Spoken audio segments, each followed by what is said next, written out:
இந்த வீடியோவில் என்ன பார்க்க போகிறோன்னா, பேங்க்குடைய எஃப்டி ஃபிக்ஸட் டெபாசிட்டு அதனுடைய இன்ட்ரெஸ்ட் எப்படி கால்குலேட் பண்ணுறாங்க அப்படின்றத பார்க்க போகிறோம். இப்போ நம்ம பார்க்க போகிறது வந்து ஒன்லி சிம்பிள் இன்ட்ரெஸ்ட்டு. ஓகேங்களா? அந்த எஃப்டியுடைய சிம்பிள் இன்ட்ரெஸ்ட் தான் பார்க்க போகிறோம். இதுலேயே வந்து காம்பவுண்ட் இன்ட்ரெஸ்ட் இருக்குது. காம்பவுண்ட் இன்ட்ரெஸ்ட் வந்து நெக்ஸ்ட் வீடியோவில் பார்க்கலாம்.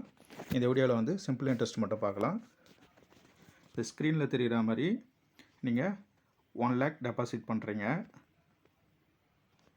இன்ட்டு பர்சன்டேஜ் உங்களுக்கு என்ன இருக்குது 6.6 டிவைடட் 100. இந்த டிவைடட் 100 எது கொடுக்குறதுன்னு பார்த்தீங்கன்னா பர்சன்டேஜுக்காக டிவைடட் 100 கொடுத்துருக்கேன்.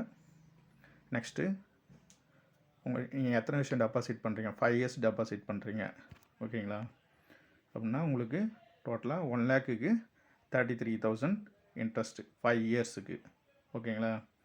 ஓகே, இதே வந்து உங்களுக்கு இயர்லி எவ்வளோ கிடைக்கும் அப்படின்றத பார்க்கலாம். டிவைடட் 5 6,600 உங்களுக்கு இயர்லி வந்து இன்ட்ரெஸ்ட் கிடைக்கும். ஓகேங்களா?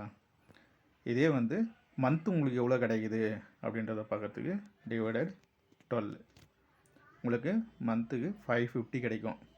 ஓகேங்களா? இதே வந்து 1 டேக்கு எவ்வளோ கிடைக்கும் அப்படின்றத பார்த்தோம்னா டிவைடட் 30 உங்களுக்கு 18 rupees பர் டேக்கு கிடைக்கும் இன்ட்ரெஸ்ட்டு 1 lakhக்கு. ஓகே, நெக்ஸ்ட் வீடியோவில் வந்து பார்த்திங்கன்னா நம்ம காம்பவுண்டிங் இன்ட்ரெஸ்ட்டை பற்றி, அதாவது எஃப்டியோடைய காம்பவுண்டிங் இன்ட்ரெஸ்ட்டை பார்க்கலாம். இந்த வீடியோ உங்களுக்கு பிடிச்சிருக்குன்னு நம்புகிறேன். பிடிச்சிருந்தால் சப்ஸ்கிரைப் பண்ணுங்கள்.